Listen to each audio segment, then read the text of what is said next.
करी। Good morning सभी को। आज हमारी है बायोलॉजी की दूसरी क्लास, जिसमें हम पहले क्लास में सेल्स पढ़े थे कोशिका के बारे में। आज हम पढ़ेंगे माइक्रोकांडिया। हमारा लास्ट टॉपिक था माइक्रोकांडिया।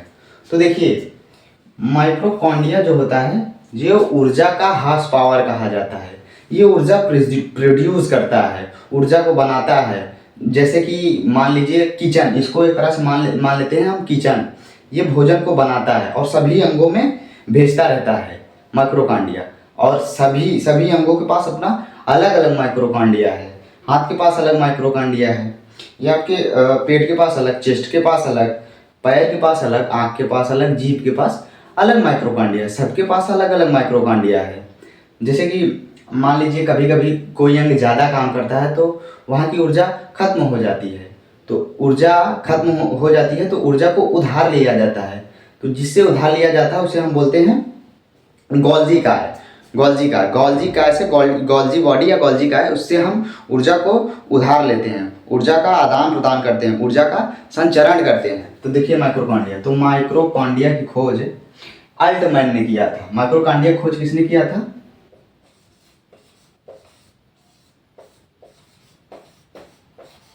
माइक्रोकांडिया की खोज जो है अल्टमैन ने किया था। और इन्होंने बताया, मतलब माइक्रोकांडिया के नामकरण अल्टमैन ने किया था। इन्होंने इसके बारे में बताया। तो माइक्रोकांडिया एक ऊर्जा का हार्स पावर है।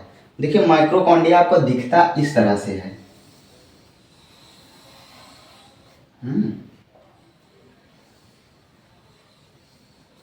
ये आपका माइक्रोकांडिया हो गया। जो इसमें ये रेखा दिख रही है इसको बोलते हैं क्रिप्ट। जो रेखा दिख रही है इसको क्रिप्ट कहते हैं। ये पूरा ऊर्जा का हार्स पावर होता है। जैसे हम सांस लेते हैं ना, तो माइक्रोकांडिया हम सोचते हैं फेफड़ा में जाता है, तो पहले माइक्रोकांडिया ले लेता है। यहाँ पर जब हम सांस लेते हैं तो ऑक्सीजन जो है माइक्रोकांडिया ले लेता है। ये आपका माइक्रोकांडिया ले लेता है। तो देखिए अब माइक्रोकांडिया हम पढ़ रहे हैं तो मैं आपको ये थोड़ा सा बता रहा हूँ। ये मान लीजिए जैसे सेल है, कोशिका है। तो कोशिका में कई प्रकार के अलग अलग चीज़ हैं। जैसे कि ये आपका माइक्रोकांडिया हो गया, विक्योज हो गया, सेल्यूलोज हो गया, गोल्जी काय हो गया, और ये आपका लाइसोसोम हो गया, और तमाम के अलग अलग प्रकार के चीज़ें हैं। देखिए विक्योज का जो काम होता है वो आपका पानी को सोखता है। विक्योज का काम जो होता है वो पानी का सोखने का काम होता है। देखिए माइक्रोकांडियम जो ये क्या बोलते हैं, सेल, ये कोशिका में जो ये आप झिल्ली दिख रहे हैं इसको बोलते हैं कोशिका झिल्ली।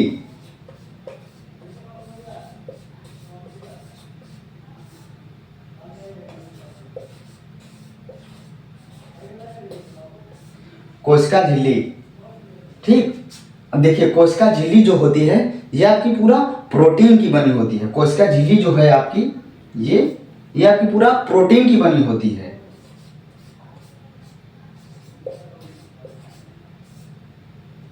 प्रोटीन की बनी होती है और यह अर्धपारगम्य होती है। मतलब आर पार, ऐसा मतलब नहीं अर्धपारगम्य मतलब नहीं आर पार दिखना, नहीं। ये जैसे कि प्रोटीन जो होता है उसका आदान प्रदान करने के लिए, माइक्रोकांडिया का आदान प्रदान करने के लिए ये अर्धपारगम्य होती है। जैसे कि आपको कभी कभी लगता होगा जैसे कहीं आप गिर गए तो आपका ये जो परत, जो चमड़े का परत छिल जाता है, तो आप देखे होंगे पीला पीला पीला पीला हो जाता है और वो सफ़ेद सफ़ेद सफ़ेद सफ़ेद नुमा वाइट ब्लड जो होता है आ जाता है, वो उसी के कारण आता है। और ये जो होता है ये प्रोटीन का बना होता है और ये अर्धपारगम्य होता है। तो देखिए अब इसमें हम बढ़ते हैं। और देखिए ये तो मानवों में हो गया, मतलब जीव जंतुओं में होगा। अब देखिए पादप में जो होता है,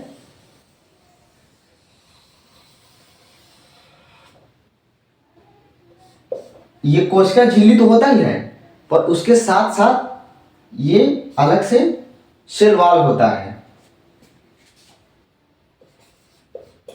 कोशिका भित्ति,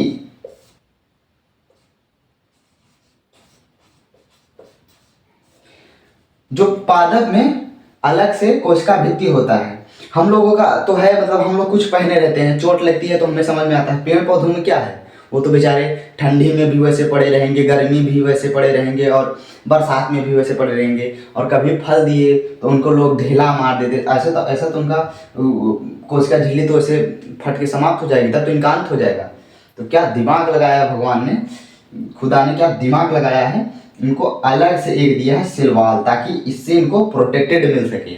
ये सेल वॉल देख रहे हैं ना, सेल वॉल, ताकि इनको ये प्रोटेक्टेड रख सके इसीलिए।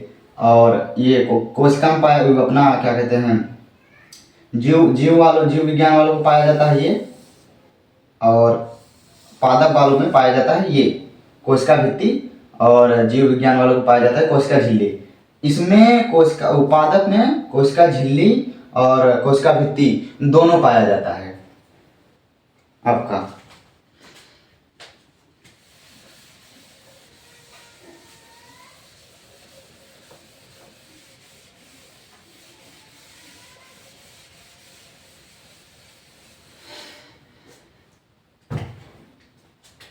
देखिए उसमें मैंने बताया था जो इसे बना के, अब इसमें इसी क्रम में मैं आगे बढ़ता हूँ। ये माइक्रोकांडिया हो गया।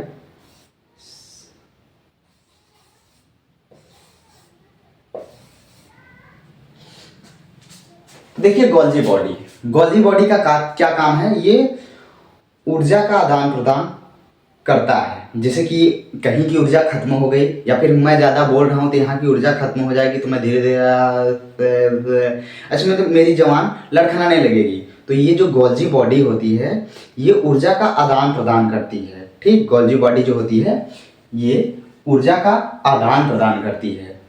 अब देखिए इसी में होता है एक एंडोप्लाज्मिक रेटिकुलम। जो एंडोप्लाज्मिक रेटिकुलम होता है ER, शॉर्ट में लिख देता हूँ ER, एंडोप्लाज्मिक रेटिकुलम।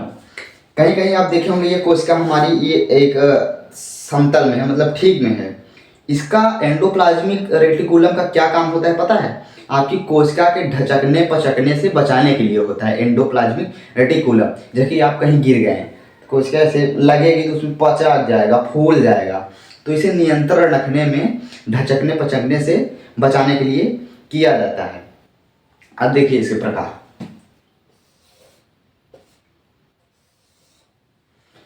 अब इसमें दो प्रकार हो जाता है। एक होता है वसा, ये होता है आपका प्रोटीन।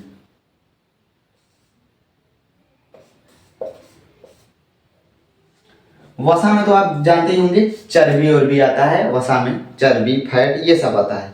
और प्रोटीन, देखिए प्रोटीन का निर्माण कौन करता है, प्रोटीन बनाता कौन है, मैं ये आपको बताऊंगा। तो आपका ये जो है प्रोटीन कौन बनाता है, आर मतलब है राइबोसोम। प्रोटीन का निर्माण कौन करता है, तो आपका ये है राइबोसोम।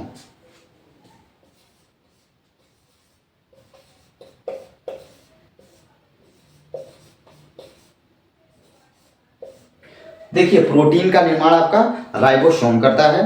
इसमें भी कई भाग बटे हुए हैं। देखिए एक होता है 70S जो कि हम में नहीं पाया जाता है, एक होता है 80S जो हम लोग उसका यूज करते हैं। तो देखिए इसमें भी एक होता है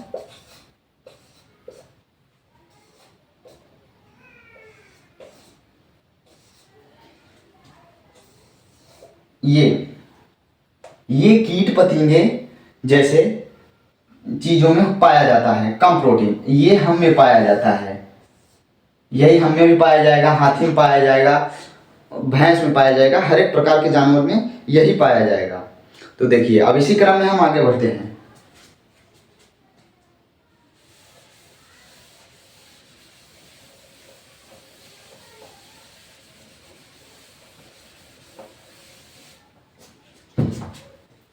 अब देखिए अब हमारा ये बचा है सेंट्रोसोम, सी लिख दे रहा हूं। ये देखिए सेंट्रोसोम जो होता है कोशिका विभाजन का कार्य करता है। सेंट्रोसोम जो होता है वो कोशिका विभाजन का कार्य करता है। कोशिका विभाजन का मतलब आप सोच रहे होंगे अलग करना, नहीं नहीं नहीं। विभाजन का मतलब जैसे कि बोलते हैं मैथ में बोलेंगे विभाजन कर दो, ये कर दो, तो ये विभाजन ये वाला विभाजन नहीं है। ये बायोलॉजी में इसका मतलब होता है कोशिका का निर्माण करना, बनाना। सेंट्रोसोम जो होता है लिख दूँ?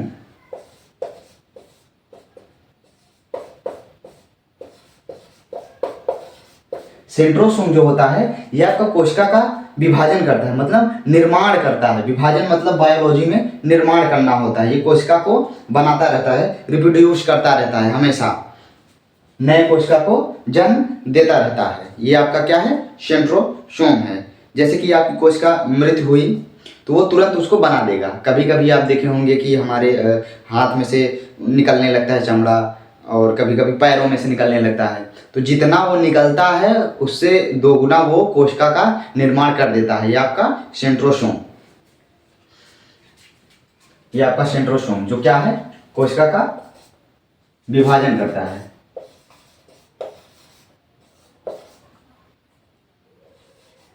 विभाजन करता है। अब देखिए आपका आता है केंद्रक। ये केंद्रक क्या होता है देखते हैं।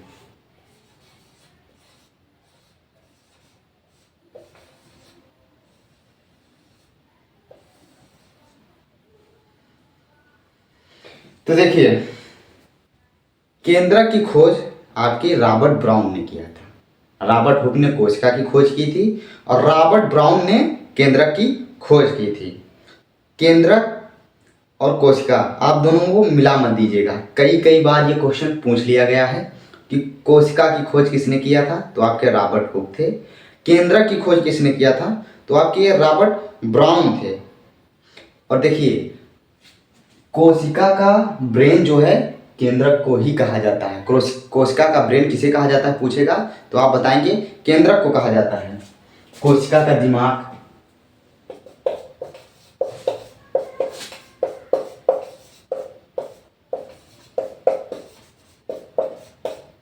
कोशिका का ब्रेन किसे कहा जाता है, तो आपका केंद्रक। और केंद्रक की खोज किसने किया था, तो आपके थे रॉबर्ट ब्राउन।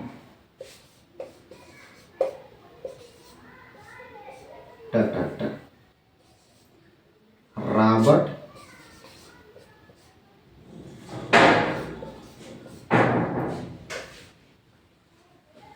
आज की क्लास इतना ही। राधे राधे, जय भीम, वंदे मातरम।